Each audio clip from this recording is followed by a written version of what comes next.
Қайырлы күн достар, менің каналыма қош келдіңіздер. Сіздермен Мөлдір. Бүгін біздер мынадай балық дайындайтын боламыз. Балық өте қытырлақ және де өте жұмсақ, дәмді болып шығады.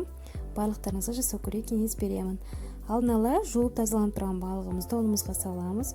Оның ішіне мен міндетті түрде тұз және бұрыш қосамын. Сосын араластырып барып осылай ұнды екі жағын бірден малтып аламыз. Одан соң жұмыртқаға саламыз. Жұмыртқаға салып болғаннан кейін панировочный сухариге салып, жақсылап тұрып екі жағын бірден малтып алуымыз қажет болады.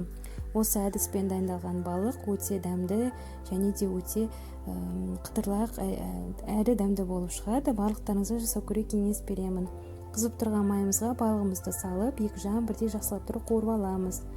Осы балықпен бірге гарнир ретінде өзіңіздің қалағаныңызды салуға болады. Мен картофельный пюре салған болатынмын. Сіздің қалауыңызша күріш немесе гречка, тағы да басқа гарнирлерді қолдануға болады. Мысалы макарон. Өте дәмді болып шығады. Барлықтарыңызға жасауға кеңес беремін. Осы видеоның соңына дейін қарап, лайк басып, подписаться етіп, комментарий жазып отырыңыздар. Сұрақтарыңыз болса, міндетті түрде комментарийге жазыңыздар. Осымен біздің балығымыз дайын болды. Дайын болған соң міндетті түрде салфеткаға осылай сүртіп аламыз. Барлықтарыңызға ас болсын, жасап көруге кеңес беремін. Барлықтарыңызға соңына дейін қарағаныңызға рахмет.